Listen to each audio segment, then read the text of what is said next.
Hello, my name is Luke Smith, and I'm an enterprise architect here at Archeon.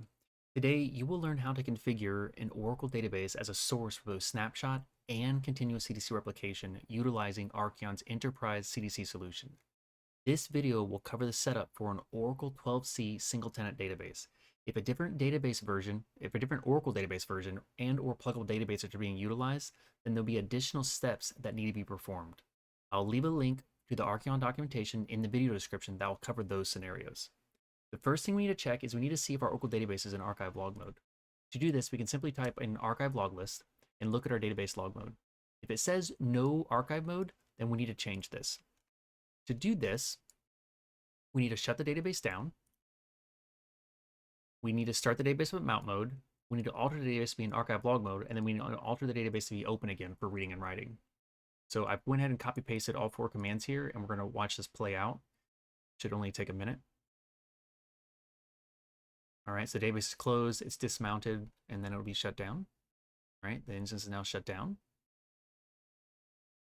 All right, and then the database should be starting, there it goes, and started up in mount mode. And then it'll be 2 quick alters, alter for archive log and open. So now if we run our archive log list again, we can now see that our database log mode is now archive mode. All right, so the next thing we need to do is we need to enable supplementary logging.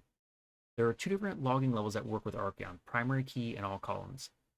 Generally, if all your tables have primary keys that you're going to be replicating, then primary key logging is fine. If some of your tables, however, are missing primary keys, then all columns should be enabled. In this video specifically, we will be enabling supplemental logging for the whole database and for all columns instead of table by table, which is also available. To check to see if any of these modes are active already, we can query the $B database view. And we want to do this first because we don't want to enable both of these modes because we'll have issues. So I'm going to run a quick query to the $B database view. And in this specific database, you can see that supplemental logging is disabled. And then both all column and also primary key is also disabled. So in this database specifically, we're good to go ahead and proceed. So the first thing I'm going to do is I'm going to alter database and tell it to start force logging or start force supplemental logging.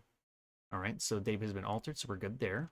And then we're going to alter supplemental logging for all columns, or we're going to add supplemental logging for all columns. All right, there we go.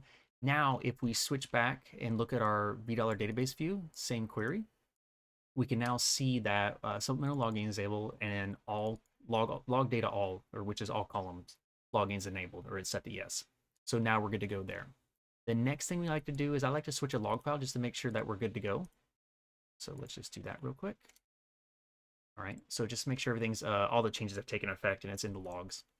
Okay, so the next thing we're gonna do is we're gonna create a role. I like to create a role by, just as best practice because creating roles instead of granting permissions to specific users is usually best practice. So I'm going to create a role called Archeon Replicant Role.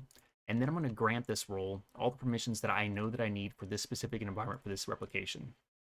Again, all these permissions will be documented, or are documented in our documentation that I'll leave in the link will be in the description.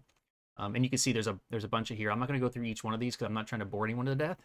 Okay, so lots of permissions. They all been granted this role. So now what we need to do is we need to actually create our replicant user that it's going to consume that role. So let's go ahead and create our user. So our user is going to be just called replicant. All right, the user is created. Now that we have our user created, let's go ahead and grant that role we just created with all those permissions to our replicant user. There we go. And then the last thing we need to do to complete this setup for this Oracle database to be a source for both snapshot or continuous CDC replication for Archeon is to create a heartbeat table. And this is simply what it sounds like. It's a heartbeat table for us to keep track of some lag for tables and specific checkpoints and things of that nature. A little bit of metadata on our side. And that's it. That's all we need to do.